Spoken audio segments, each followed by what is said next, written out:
nominate you.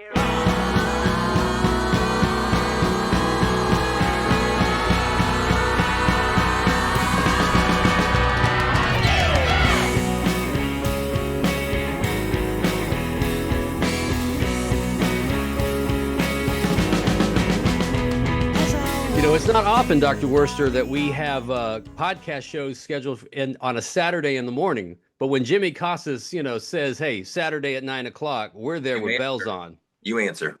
Absolutely. Welcome to the Community Connection.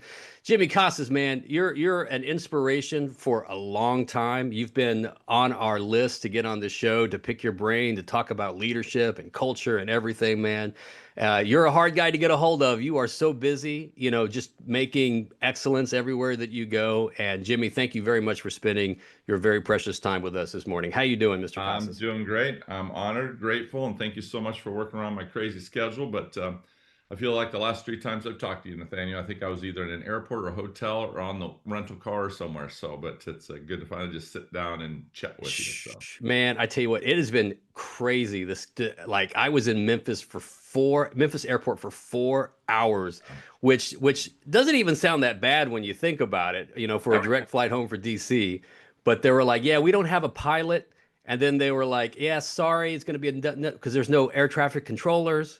And then, oh, sorry, something needs to be duct taped on the airplane. I'm like, Jesus, just get me home, man. Just get me home. So it's good luck out there if you guys are traveling, man. Good luck. So yeah, yes, sir. So Eric, Dr. Worster, you have seen Mr. Casas several times with TV. Yeah, and when you see Casas on that stage, Dr. Worster, what are some things that come to your mind when you're watching that man do his work? Man, you're going to get a passionate speaker who is great at engaging the audience and talking about one of our favorite topics, school culture. I've got a couple of his books right here just to show. Fantastic reads for any leader who wants a better understanding of how to make an effective school culture. The work of Jimmy Casas is indispensable. Yeah, I think everyone needs Thomas Sergiovanni's, Sergiovanni's principleship. Jimmy, you know about Sergiovanni, right? And Culturize, right? Those are the 2 books every leader needs to get right there. So Nathaniel, before we dive in, Jimmy, just because our backgrounds are a little matchy, what kind of guitar you got back there? What do you play? Yeah, I got a little Yamaha for you, buddy. Ooh, I got a Yamaha upstairs. Did you want to play something for us this morning? What do you want? We won't bore the crowd, but yes, we like to fiddle. I fiddle. I'm self-taught. I just go to YouTube and I just teach myself. So it's you know how it is. It's nice. It's hard. It's not easy. I think all 3 of us are self-taught guitar players. Yeah. Once you learn the chords, right, you can play anything, right? That's all it is. Yes. Yeah. This is 4 chords, true. right? 4 chords, and it's amazing what those 4 chords can do when you put them together. That's really special. I don't know if you saw the thing with Ed Sheeran when someone was kind of I don't know if suing him's the right word, but yeah, saying that he took their song. He went in that courtroom and he literally played about 50 songs on 4 chords. Yeah, this is true. But like I will say though, like when you do listen, I mean, everything's inspiration, right? There's always like a carbon copy of everything. I was just in Muscle Shoals, kind of going on a little music tangent in North Alabama. That's where I'm from. Okay. That area. And so my father and I went to Fame Studios, which is like you have Fame Studios and you have another little recording studio right down the street. And all of these amazing artists, from like Wilson Pickett to Aretha Franklin, all these, the Rolling Stones, all recorded in these little area, this little town. And, their impact from what they did, their authenticity and what they were doing in this little town multiplied for what we know as music today. And I was thinking about that because I'm always trying to like gather like leadership lessons in all these different places that I go. It's like the more authentic our school leaders can be, if I can kind of like do a little shift here, maybe that is such a model for other school leaders. Like I think we forget about the importance of authenticity. So like even authenticity in music can be is replicated. But I have a fear though, Jimmy, that there's just been such a change and a paradigm shift in school leadership that we're getting maybe further away from authentic leadership and more of just management, just trying to get through some things. I'm seeing that. Jimmy, are you seeing that too in your travels? Like, are we on the right path, or should we take a step back? Yeah. I'm not exactly sure what caused it, but I can certainly see it now, right? The pacing of the job, the amount of things that people are responsible for, the way the job has changed over the years. I think there are a lot of things that are causing that.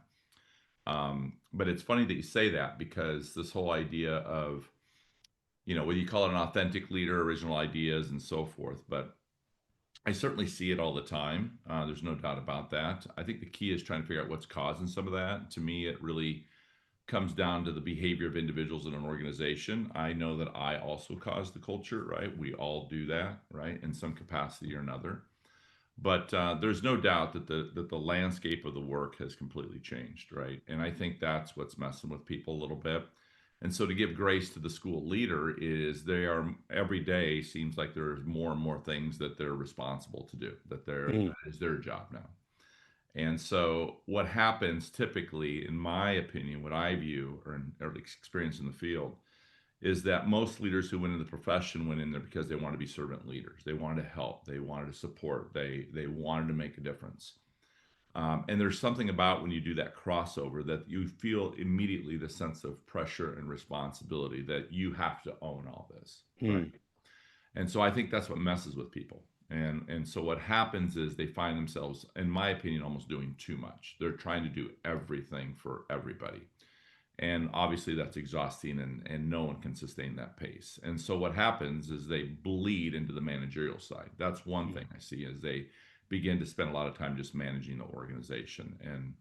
And we can talk more about specifically what that looks like, how to break it down, what maybe they should be working on, or what are some other things they should be doing. But the other thing that's really interesting to me, and I'll be interested to get your guys' opinion on this, but I've really studied this a lot and tried to figure out, well, why else are people also managers? It can't just be that, because I believe the landscape of the job has always been changing. There's always an evolution. It's always evolving. If you think back to the 70s and the 80s and the 90s and the 2000s, I mean, I was a principal literally in 3 different decades. So I can actually see the through line through that, right? And so sometimes what I see is, if you think about this, is when we go into the role, and there are a lot of leaders now that go right from the classroom right into the school leadership role. So that's one thing. But a lot of people who take the trek through the assistant principal role, what I notice actually is that the principal, when they have assistant principals, isn't really thinking about, well, how do I grow and develop these people? They're actually still doing their own work, and they're managing the organization. So of course the assistant principal is not only observing, but he's being modeled that the job is really just to run around and put out fires. And so there's a lack of intentionality by the building leader, just like there is at the superintendent level. There's a lack of intentionality to say, wait a second, but my job is to grow and develop Eric, or my job is to grow and develop Nathaniel. So I'm going to have to be really clear. I'm going to have to explain to them what I'm doing. I'm going to have to explain to them why I'm doing it. And I'm going to say to Nathaniel, Eric, my job is to get you to the principal role. So I'm going to model to you actually how to build a system where the system allows you then to stay what I would say at the 30,000 foot level. I think that is the responsibility of building leaders today, to stay at the 30,000 foot level to run an organization. There's also this next level where I believe is like the teaching level. And there's something about when we go into this role, we stop teaching. And I think we need to keep teaching, right? Because that's the key to building capacity. If you look at the research and you look at every successful organization, business, schools, nonprofit, doesn't matter, it will tell you that the number one characteristic of those effective organizations is they have a great ability to build capacity within the organization. They recognize they cannot do it by themselves. So when we live our lives as assistant principals, doing discipline and attendance and just putting out fires, and we don't have a leader who's intentional to help us understand how to grow and how to run a system, how to be an instructional leader, how to implement change, how to really actually hire effectively, all these skills that it takes. Well, no wonder when they move into the role, where do they get stuck at? Right there at the managerial role. And I see a lot of principals that love to live in the fire. They love to go down to that 1,000 foot level because they're good at it. And that's where they're most comfortable. But there's something about this level up here that messes with them. So that's what I see a lot. Jimmy, when you were talking about leadership and about explaining your methodology as a leader to your assistant principals, I got to thinking back to when I was a principal, and I don't know that I always had a system for how I did things the way I did them. Some of it was just gut instinct and how I responded. And I think some of that can be hard. So I think at times I was an intuitive leader, which probably isn't a great kind of leader, because I don't know that I could always spell out why I did things the way that I did them. Nathaniel, can you relate to that at all? And same question. Yeah, because I remember I was only a principal at one school, and I was very fortunate to have the same assistant principal my home tenure. And she's the principal now, doing a great job. She's doing an amazing job at that school. But low key, there were things that she did that I didn't want to do. I hated like sitting at special ed meetings because I was like, I'm just going to be asking all these questions that are going to challenge people. And I might not be the best person for this. I don't know. Or maybe sometimes I am. I don't want to have to deal with some of those things, but I had to be very aware of what I wasn't good at. And I had to be very aware of, just because I don't like doing those things doesn't mean I don't need to be involved in some way. And so I'm not necessarily, like I don't gravitate always to kindergartens. So I was like, hey, Deb, go do kindergarten, go lead that team. I'll help you. We'll go back and forth with those things. We'll change up every other year just to make sure that we were balancing each other out, because I can't be good at everything. Neither could their AP, but we were just trying to constantly be aware of those things. I had bright spots and I had blind spots. And I think one of the things that made me a decent leader was that I was really hyper aware of my blind spots. Jimmy, any other final thoughts on that, man? Yeah, I always have thoughts, right? Because I always have opinions, but it doesn't make me right. That's the thing. I always tell people, like, I don't have a monopoly on this any more than anybody else. That's But right. I mean, I certainly think, though, just listening to you, there's this evolution.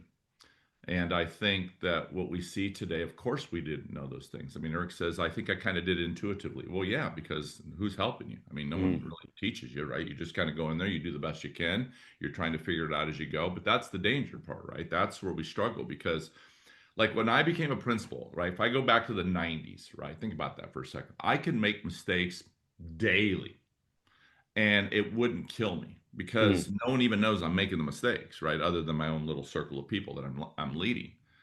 But the problem in today's world is one mistake can cost you your job because Mm. everybody's just looking to go right at you, right? Yeah. So there's a lot more scrutiny on the job that there is today. So that's why I think a lot of it, I do give grace to a lot of people, but we have to be really careful because unfortunately they live under a different type of pressure cooker than I did because no one even knew what was going on in my building other than me and the staff that I led. So, Mm. so that's one thing I see all the time. But I do think that to lead an organization effectively, if you look at the difference between this level of leader and this level of leader, right? You were talking about that before we get started, is that I believe that this level of leader, the high performing leader, I think has a massive amount of skills. I think when you think about attributes of effective leaders, of high performing leaders, you can go through the list. If you ask a group of leaders in a room, give me the characteristics, or teachers, what are the characteristics, attributes?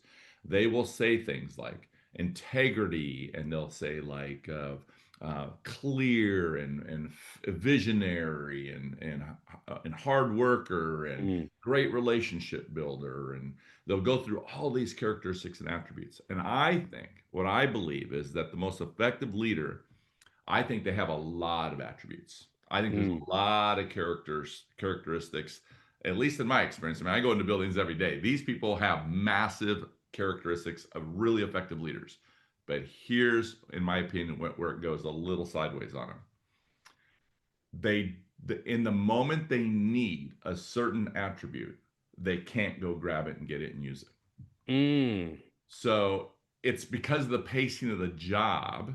Mhm. They have it, but they're moving so quickly that either they move too quickly and they misdiagnose it, or they can't find it in the moment, and so they just grab something and do it. Whatever they do, whatever they're most comfortable with, they'll go do it first, instead of really slowing down. That's why I say is that when leaders are moving quickly today in an organization, superintendents, curriculum directors, doesn't matter the role, I think they get sloppy. That's what I see. They get really Mhm. sloppy.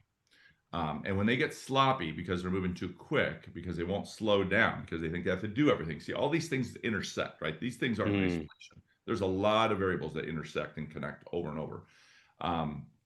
But I believe they're the ones that are causing what I call the undercurrent. They're the undercurrent. They just don't see it. Mm. And so that's what I love about coaching, and that's what I think our organizations need more of. I mean, it sounds that it's, obviously self-serving, but it's what changed my life. Like, Mhm. if it shouldn't have taken 12 years for somebody to finally help me. That's not a good system, right? Mm. Because that means the onboarding system is not effective. There's no really clarity in terms of what the expectations are for you, and there's certainly no support. There's no guidance. The resource isn't there, and you don't even know how to do it anyway. Even if you had that, you wouldn't even know what to do with it. And so that's what I saw over and over. And again, there's exceptions to that. That there are people who just Mhm. intuitively, Eric, Yep. for you, Yeah. who can just come in and kind of navigate it because they have these instincts. But Yeah. that's not everybody. And Correct. so what happens right away is Eric has, good instincts and you don't, Nathaniel. And Mhm. right away there's a separation. Oh, Eric's a really good principal, and Nathaniel, you're not very good, so we better move Nathaniel out and get a new principal. Well, yeah, but who is helping Nathaniel build him to the same level as Eric? Yeah. Right. That's what Yeah. happens in our systems. We have a lot of inequities, and a lot of those, unfortunately, started leadership. And Mm. and that's why I give them grace, and that's why I do what I do today. It's not fair. I've never met a principal that said, "Yeah, I want to suck today." Nobody's walking in the building thinking that. But if we're not helping them and being very intentional, well, then we're going to continue to struggle and create inequities, and the system gets in a really vicious cycle. So Jimmy, love that. now Love I'm that. getting fired up. See, it doesn't take me very long to start getting pretty fired up. So you That's guys right. know Let's I'm do it. jacked Let's up. do it. Hey, Jimmy, I'd love to go back a little bit to your start. I know you mentioned you had a multi-decade career as a school leader. What inspired you to become almost synonymous with school culture? Oh, gee, there's a million different things I think that kind of lend. I don't ever think there's one thing, but there are certain things, right? There are certain what I call for myself personally. Let's even start before that. I remember for the first time I was in Milwaukee Public Schools, and I remember going to a conference there. It was the Wisconsin Principals Conference, and I got a chance to meet Terrence Deal, who at that time had written a book called Leading with Soul, and I had Yeah. read Was that his book. partner Bowman? Yeah, Bowman Bowman, and Deal? Terrence Bowman. Yeah, there you Yep. go. And I could not put that sucker down, man. I read it and I reread it, and just like that, I realized, man, I got a lot to learn about being a principal. Of course, I did. And I remember going to this conference, and the irony of all this is that he had to get to the airport very quickly. And the person who was hosting the conference, I was actually talking to him when he came over and said, "Hey, I'm gonna have to get out of here pretty quickly. And is there a cab available or something?" At that time, of course, there's no Uber. And they're like, "Hey," and I'm like there, and I don't know why I did. I just got, I can take him. Oh, that's cool. I can take him. And so I took him to the airport, and just listening to him talk about that. So that was kind of probably my first inspiration. And then of course I started following people like Todd Whitaker and these types of things, and I started kind of getting invested in that. But then there was actually the part where I kind of just lost my way as a leader. Like I just lost my way completely. Hmm. I tell people, like, when I went into work, into the profession or into the position, I want to be really great. Like I want to be effective. I want to be really good. But honestly, I don't know what I'm doing. And so when I wouldn't get the results that I wanted, because I know how I am, I guess I expect everybody to be like me, Mhm. hardworking, love kids, quick freaking whining all the time, just do your job. I mean, that was kind of my mentality. Like I was just like, and when I couldn't get the results that I wanted, instead of helping them and instead of teaching them, instead of supporting them, I felt like they should just know how to do this. Man, we're paying you a lot of money. You should just Mhm. know how to do this. And I kind of got lost in that. And so that's what I say today is I recognized later upon reflection when I had that edge of the couch moment. So if you're wondering what that is, that's kind of like your midlife crisis where you just kind of break down and like question and like, yeah, I don't Mhm. know if I can keep doing this. I don't even know if it's making a difference. I don't even know, why am I even doing this anymore? I don't even want to do it anymore. I'm Mhm. literally just checking the box every day I'm walking into work. I don't want to be there anymore. Yeah. But what I realized, and with the help of others, thank goodness, is I realized I had landed on the perimeter, which means to me is every time I wouldn't get the results that I wanted, I just go to the perimeter and blame you, Eric. Come on, Eric, work harder. Come on, Nathan, Mhm. get to work on time, which all that. And so I'm just kind of out there all the time, and quit writing so many referrals, Eric. Like I can't see what I couldn't see is they don't know how to do that, or they know how to do it and they just don't want to do it. Right? Either way, that's my job to figure out what's going on there. And so what would happen is I'd go to the perimeter, which means I'd blame them instead of looking inward to myself to say, well, Jimmy, you also are causing some of this. I just couldn't see it at the time until somebody helped me see it. And even when they did help me see it, I'll be honest, I kind of pushed back on it, right? But eventually I began to see that the more I worked on me instead of working on them, I started getting better results. And that's what I do today. I try to coach people to say, look, you can't fix all this stuff. You need to work on you. And I promise you that if you work on you, that means you bring a better version of you, you'll start getting better results. There's safety in holding others accountable, and there's vulnerability with holding yourself accountable. And that's what I hear from that. Like, it's safe to point the finger, here, but there's, like my mama says, there's three fingers pointing back at you. Yeah. So that's a fascinating, very introspective kind of way. Yeah, there's actually I believe there's actually a skill to be able, if you ask me what I did today, in a nutshell, what do I do? When people say, "Oh, Jimmy, you're a coach," or you do that, yeah, but what is it I do? You think? What do you think I do? Right? Like that's the key, right? And so this is what people tell me I'm good at. I don't know. This is maybe the one thing I actually have a good attribute at, and that is I can walk into a building, I can walk into a classroom, I can walk into any organization, and I can quickly see what they don't see, which is the undercurrent.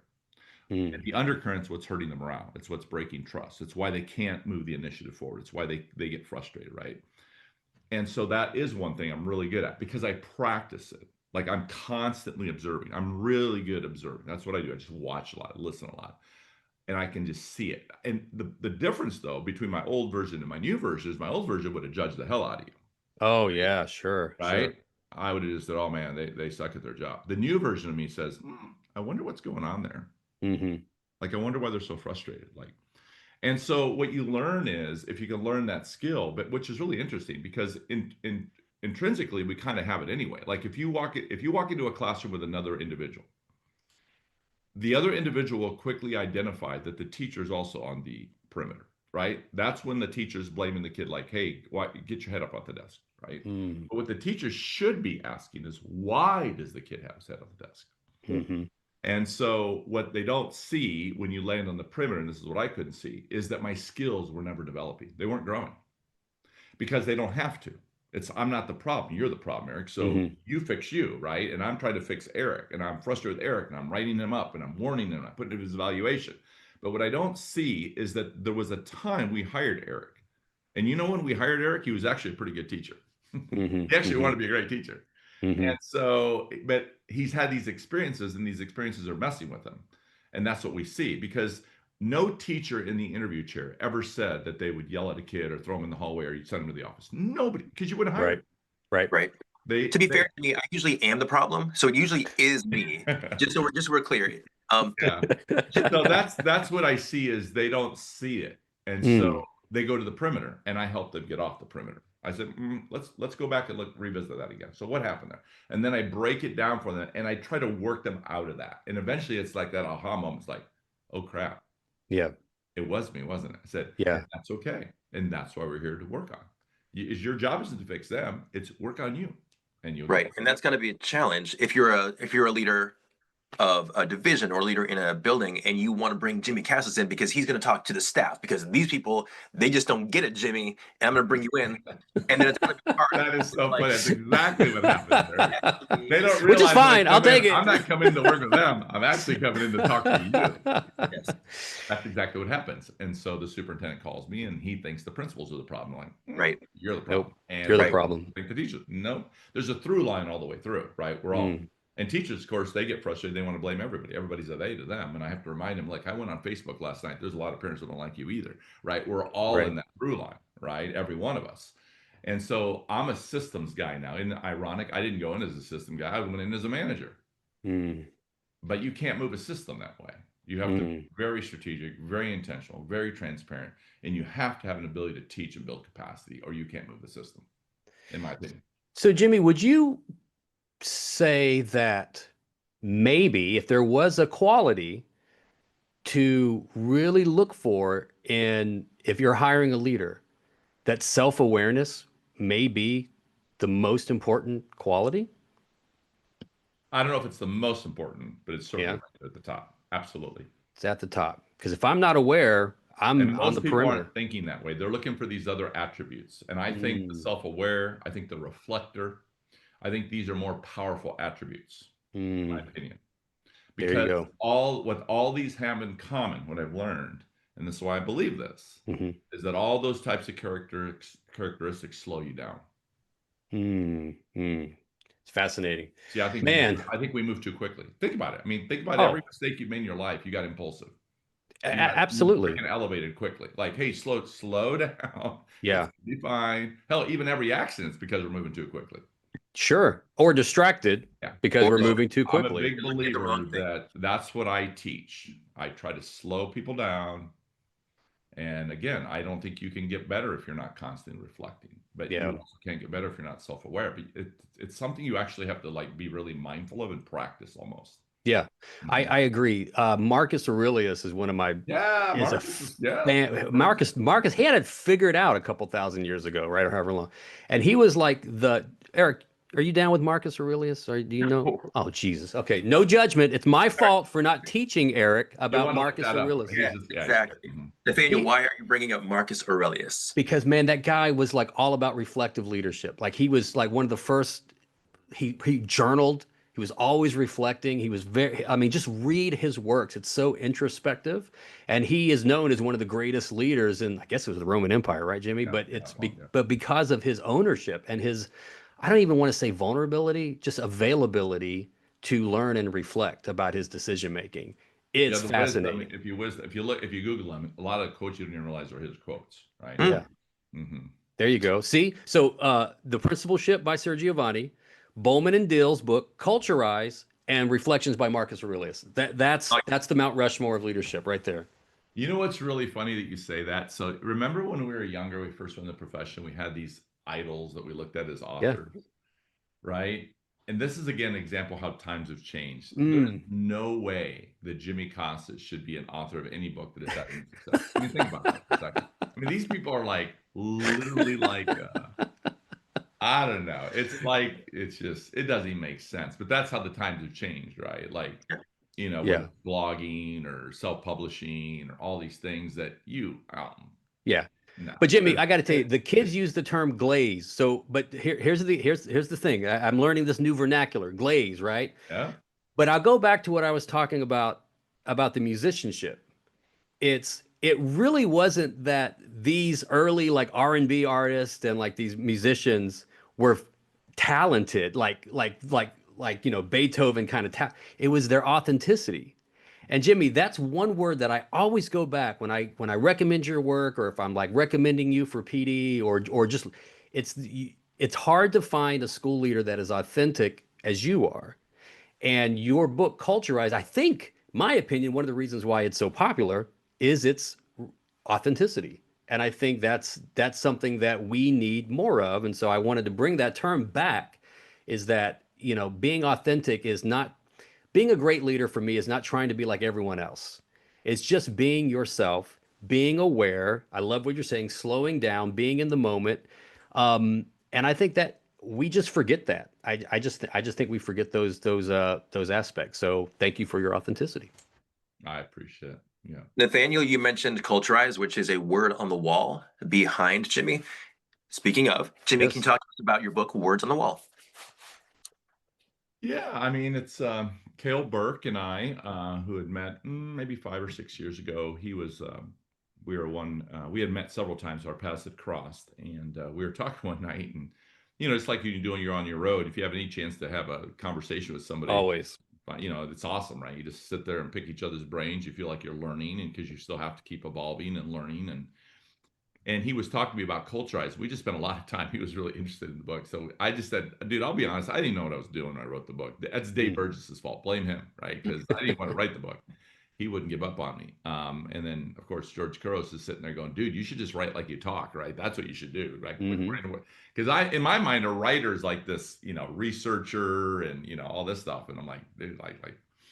So anyway, so we're having this conversation. And he's like, so when you go into a classroom, or when you go into a building, how do you utilize Culturize? And I said, well, Culturize actually is a behavior framework. And so that's what and so as the more he would ask me these questions, I reflected, you know what I came up with? That book sucks, right? Like, I mean, I don't even know what I was doing, right? Like, I just told stories basically, right? And there's the pull. Because of course, I don't know what I'm doing. Like, I don't know how to write a book. I just wrote stories, right? And things that pertain to, and things that I had learned over the years, right? And so that's really what the book was about. But really, ultimately, what it was is it was almost like a mix of a bunch of stuff, right? Autobiographical, a Hmm. memoir, trying to help school leaders, and just just tell them Yeah. stories. And but I think what people tell me it resonates with them is exactly what you said, Nathan. I hear it all the Hmm. time too, that it's just real, right? And I know what they mean by that, that it's Hmm. authentic and it's real. But it's something in those four core principles, right? And those four core principles, I think anybody can relate to them, right? In any way. Like, you can't look at those and argue with them, right? Like, well, yeah, of course that makes sense. Hmm. And it's something for people to grasp onto. But what I do today is I'm not trying to tell people you should use Culturize. I mean, that's what's crazy, right? You know this. Like, Hmm. you go to schools or people reach out to you and they have all your stuff all over their school, or they follow your Culturize Yeah. principles and they've adopted them for their district. I mean, just all this crazy stuff, right? But what I'd rather do is I'd rather teach you how to create your own core values, right? And more importantly, live them. And that's what Words on the Wall came from, because I started recognizing as I'm going to schools, there was actually a twofold to that.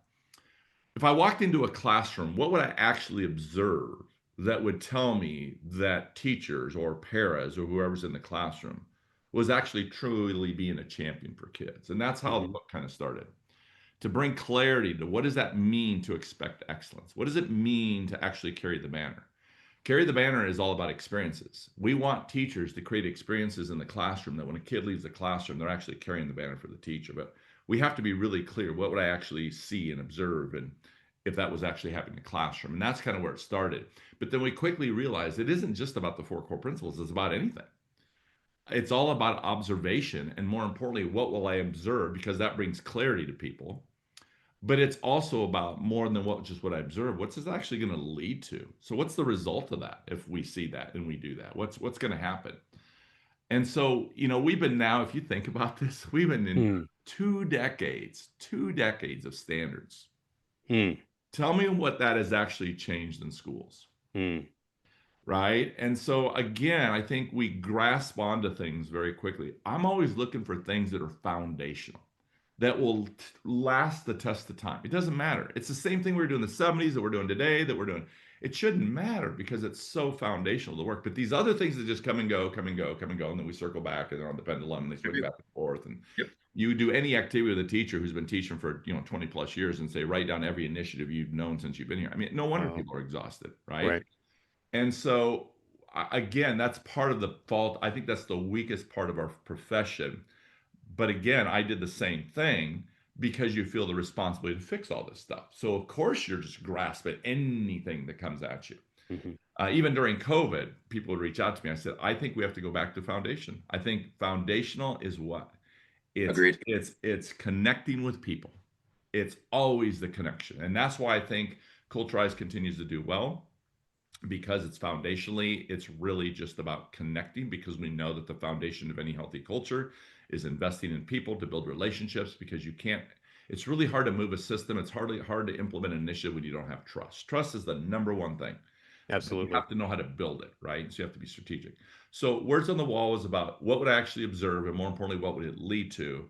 And and more importantly, from a cultural standpoint, is to recognize that I could walk into schools, look at all the words on the wall, and then look at the behavior of the adults and say, wait a second, there's a disconnect.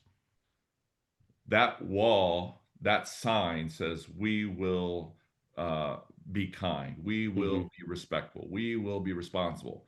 But I think what everybody meant was, oh, those signs are for the kids. Hmm. So what does that mean? Culturize is a framework for adult behavior. Hmm. And Hmm. I say this all the time, and not with criticism, but just as an observation. When I was a principal, and even yet today, companies coming into our schools trying to convince us that if you buy our program, this will change all your kids' behavior. Yeah. Yeah, mm-mm. Mm-mm. I think they're not the problem. I think we're the problem. I think we cause it. And so what I mean by that is that I'm always wondering, like, where is the framework for the adult behavior? Because if you want to change the kid behavior, it has to start by changing the adult behavior. And the reason I say that, because even I have the data that will say when we assess cultures in any organization, the adults are not complaining about children. They're complaining about the other adults. How many Mhm. times have you heard someone say, I love kids, I'm going to miss the kids, but I'm not going to miss working with the adults? Right. How many times have you heard that? Oh, Except a the kids aren't the billion. problem. It's Yeah. us. It's the Yeah. gossip. It's the cliquish. It's the little, all this morale stuff because it's the adults who can't get along with each other. And the kids figured that out a long time ago. And then we wonder why they don't get along. Well, hell, we don't get along either.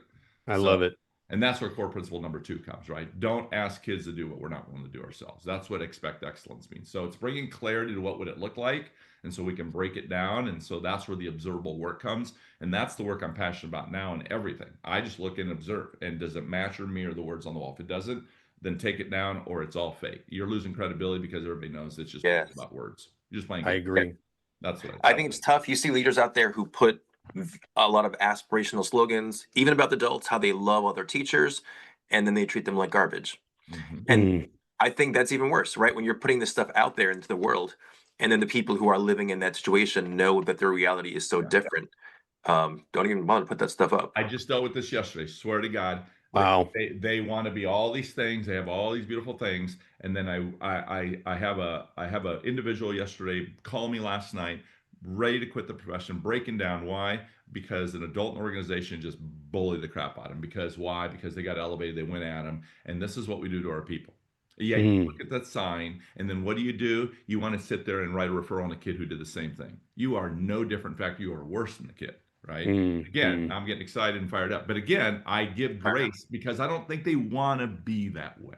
Right. I think they become that way. So here's one of the attributes, the characteristics of effective leaders, Nathaniel, is that Yeah. I think the most effective leaders do not, there's 2 things they also do on this side. One is they don't allow people to continue to behave in ways that violate the words on the wall. And number 2, they don't let people opt out. You're not going to sit there and opt out. Hired you to come into the organization to help us be better. We hired you because of your talent. We hired you, whatever, right? And then we just allow these people to opt out all the time.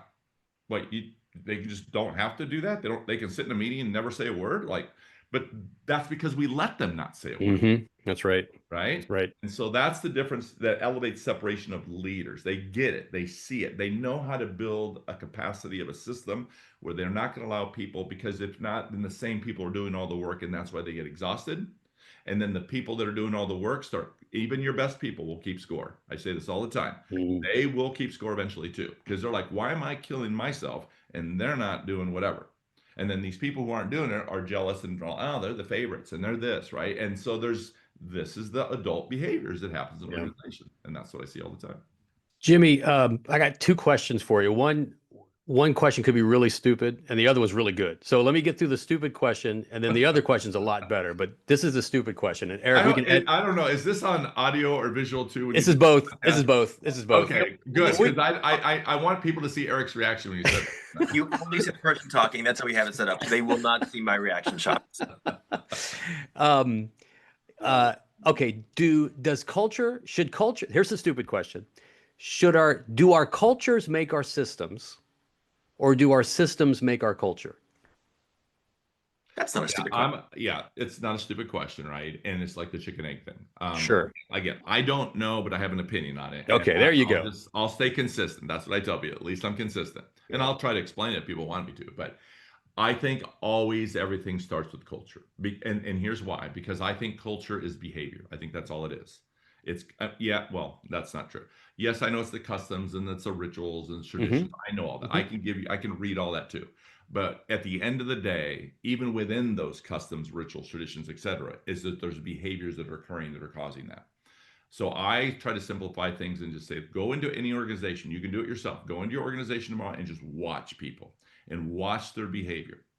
And the question is, that will tell you a lot about the culture of that organization, and not to be confused with climate, right? But actual behaviors, what are we actually seeing? So I think it's hard, like I said earlier, it's hard to implement a change or an initiative if the behavior in the organization is not healthy to allow that to happen. So in my opinion, how would you build a system when the culture is not healthy, right? If it's already broken here, I don't know how you build a system. You can build it, but I don't think it'll be as effective as it could be or should be, or maybe not even build it at all because it's so fragmented and so dysfunctional. So, but I would say it starts with culture because it's behavior. Here's why I asked that question, which in my mind is like, okay, this sounds like a stupid question, but let me just ask it. So, not to compare at all, Eric, don't make a face, between our school systems and Chick-fil-A. Just hear me out, okay? Jimmy, I don't know if you got Chick-fil-A's in Iowa. Yeah, I don't yeah. know if you, okay. Yeah. Love it. I've very rarely gone into a Chick-fil-A and had poor customer service. Exactly. Very rarely, right? They've got a bunch of teenagers, all wearing those god awful, gray pants. They're all wearing the same thing, right? But they're all wearing the same thing. It's very interesting, right? So the personality of the employee mirrors the personality of Chick-fil-A. They're all wearing, they're it's all my pleasure, never thank you, right? Yeah. You ask, you get. Those teenagers, they ain't all that respectful outside of that organization, right? I mean, they can't be, these are just like kids working, right? Like they got to be like, but for some reason, there's a system that has that kind of alignment. And so that's why I ask about, does culture equate to systems, or does systems equate to culture? Because as I'm thinking about this, I go back to one of the most powerful things that you do when you present on stage is that empty interview chair. And I'm resonating with this, Jimmy, because I'm like, I'm not going to bat 1,000 when I'm trying to like hire people, right? I'm not going to get these highly self-aware, highly pedagogical people that have degrees. I mean, Jesus, I'm lucky sometimes if we're just getting long-term subs or whatever. But I'm thinking about it as a leader. Do I have a system of excellence? Like, am I exhausted when I talk about what it means to have great experiences for kids? Am I exhausted like when I'm thinking about, great practices and great pedagogy, and like, am I just inundating my staff to teach them? Because you talked about like, if we get frustrated, go from the perimeter, go to the center. At these organizations like a Chick-fil-A, they're just selling freaking chicken, but they're also keeping things very finite on their menu, so they can't screw up things. They're only serving 3 different types of chicken, and there's a system that's in place repetitively to create the kind of culture that we see. So I don't want to, I'm not going to like lower the greatest profession, to freaking chicken, but I think there's some things to think about that. And some of Yeah, our absolutely. greatest But schools, yeah, right? Does that make sense? Do we absolutely. Mhm. Yeah. process system? But I don't think you're wrong in your analysis. I think you see it. But what I'm saying to you is that there is a system, but before the system was there, it's not like if they just walked in and said, "This is our system, go do it," it wouldn't work. So what did Right. they do? Well, let's just start with, right? So that means their training programs are phenomenal. We know that, and we can talk about that because I've actually studied this a little bit. Mm. They'll actually fly people and transport people and take them to train before they ever before they even get to work in these things, right? It's crazy what they do. But the training is unbelievable. There is clarity, right, in terms of what this vision is, why the vision exists. They're clear what the outcomes are supposed to be. So there's these other things that come into play, right? But all those things, when they come in, is part of that onboarding. That onboarding begins to shape your behavior because they need you to behave a certain way if they're actually going to have the system be Yeah. successful, right? But it's so ironic that you say that. I mean, I could take myself for example, because there's a lot of organizations that are that way. When I was growing up in Iowa, there was this grocery store called Hy-Vee, and it was the grocery store to work at. There was Sun Mart, there was these other ones, but man, everybody went to Hy-Vee. And the reason why is because I look at myself. I worked there for 3 years, but here's a kid who's getting in trouble at school every day. Here's a kid at school that wouldn't do his work. Here's a kid who cheated his way. Here's a kid who lied his way. Here's a kid that people called lazy. But yet, if you went to Hy-Vee and watched me work on a Saturday 8-hour shift, you would see a really, really, really hard worker, right? And so, what's causing that, right? And exactly that, right? You see a kid who, like, man, you go to a grocery store, like, he's so respectful, he's so kind of like, wait a second, where's that kid in class, right? Like, what's going on here? But that is what happens when people know how to actually invest in people, grow and develop people, believe in people. So I think there's a lot of characteristics. These kids, these young kids, are invested in this. I don't think they're just doing it for the paycheck. I think there's more to it than that. Certainly the paycheck is great, but why did they choose that? They could have went to work at McDonald's. They could have worked to work at these other places, Hardee's, Carl Jr.'s, whatever. But yeah, I mean, they got an amazing system down, right? And it's crazy. So again, kind of the chicken and egg thing. I Yeah. still see it as behavior first, but there's these other attributes and skills that you'll have to make sure you put into place. But again, what we talked about earlier is it's one thing to tell people to slow down, but you still got to teach them how to do that. What does that look like in an organization? So I try to be really intentional because I don't want to just throw words out at people and say, well, you need to do this. And yeah, but how do I do that? That's always the key, right? They don't know. Yeah. Because if they knew how to do it, if they knew how to slow down, they would slow down. Right. Yeah. But before you try to teach them to slow down, you have to find out why don't they slow down. Yeah. That's the key, I think, always is where does the behavior come from? Because that you don't want to misdiagnose it. And I see this all the time. We're trying to teach things like, yeah, but that's not even the problem, people. Like you're working on something that isn't the issue. You got to figure that out first. And if people won't tell you, it's because they don't trust you. And so now these people have had all these experiences, so you got to break through all that, which means you got to build relationships in order to get their trust. So here we are back to the foundation, right? So all these things kind of intersect again. So yeah. Well, I'm glad you answered that because that was on my mind. But I think you can kind of see like, yeah, I don't think schools do that onboarding enough at all. Absolutely. That's exactly that's the problem, saying. right? That's what the I'm problem. saying. You know, we literally hire people and give them the keys. Yeah, and then I said earlier, and then I say, well, I hired you. You're a principal. Do your job, right? Yeah. I still don't know how to do it, people. But you mentioned hiring, so I'll just ask you a question. Yeah. So remind me, when we went to principal school, what was the class that we took that taught us how to hire people?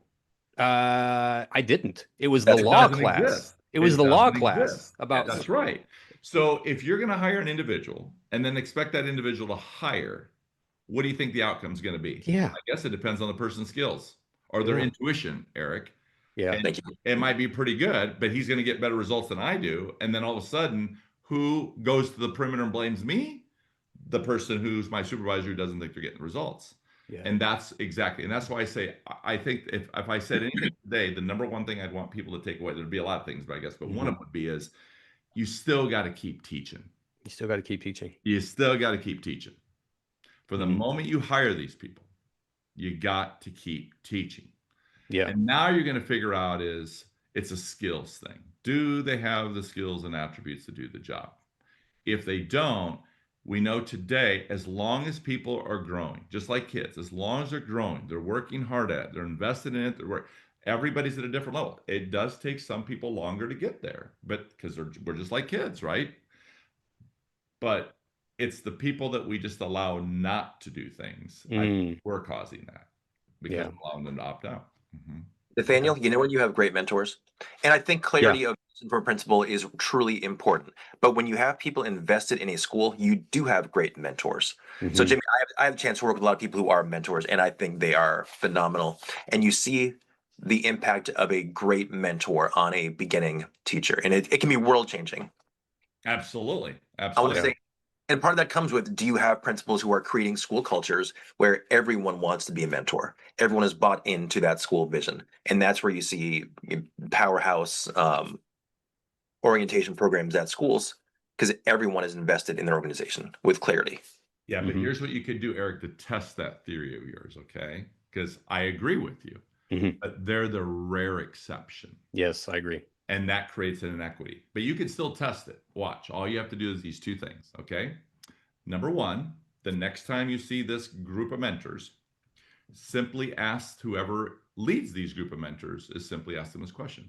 So let me ask you a question. So when your mentors go out to work with these teachers, what frameworks do they use to do that with? And what does that process look like? And they'll tell you something. But ask them this. So if I went out and asked every one of those mentors the same question, would it align with what you just said to me? So what's happening is that they don't have a system. They don't have a framework. It's not clear. And so what happens is it's actually creating inequities because somebody's got an amazing mentor, somebody's got a really good mentor, somebody's got a good mentor, somebody's got an okay mentor. But overall, it looks like a great program. But within that program, there are undercurrents going through there. And we see this all the time. So the question is are they actually clear? So when you go into to mentor, what's the purpose of mentoring? Mhm. If you ask them that, what I've learned is they're not aligned. And so it doesn't still mean it's not a good program. People, I believe in mentorship, and I'd rather have mentors than not mentors, but it can hurt you if you're not careful. So I Agreed. do think we have to dig a little deeper. It's like instructional coaches, and you see this all Yep. the time. Yes. Interview instructional coaches and ask them, so let me ask you a question. What's the purpose of your role when you go into a classroom? Ask them, see what they say. Mhm. Second question, do you go into every classroom? Nope. Nope. Which classrooms do they go into? Mhm. The ones where they feel the most comfortable, the ones where people want them to come into. So we don't go into certain classrooms? Nope. Why not? And then that's when you start finding out because they don't want them in the classroom. Mhm. So really we have this program, but people are allowed to opt out. So you see this all the time. So Eric's absolutely right. Mentor programs are powerful. That's why I think coaching is powerful. But even Yeah. as my company, if I don't build a system of all my coaches who understand that we have a framework, that we understand our purpose, I am going to create inequities also. It Yeah. shouldn't matter which coach you get. I should be able to walk in and coach just like somebody should be able to replace me, and we pick up right where we left off because everyone's clear what our purpose is. We operate within a framework. We utilize the same language. We use the same tools. But that's what I think is the equity of the services that we provide. If not, you're going to get the haves and have-nots, just like you see in a school district. Ask parents which school they should send their kids to. And That's right. people say, send her to this school. Well, why wouldn't I send them to that school? Oh, you don't want to send them to that school. You don't want to send that school. That's right. And so something's wrong because why would we create a system? That's a nightmare for a superintendent, right? Yep. Right? It's a nightmare for a principal. That's why I do that. That's right. Yeah. Yeah. It's I remember I hated when I would get a letter that says, I really want my kid in Dr. Worcester's class. Yeah, it's I'd the be like, same damn, thing. We you do know? the same thing with our teachers, right? So again, I know I'm speaking at this level, like, well, Jimmy, that doesn't exist out there. I know, but that's what our mindset has to be that we're working towards all the time, because it'll give us better We results. got two last quick questions, but first, thank you again for coming on and joining us. You're very welcome. Your big book, Culturize, it does not suck, despite what you said earlier. I It had a is good time, great, so thank you. great book, great for our leaders. Again, recalibrate, words on the wall, all essential reading for leaders who want to be better at building the school culture.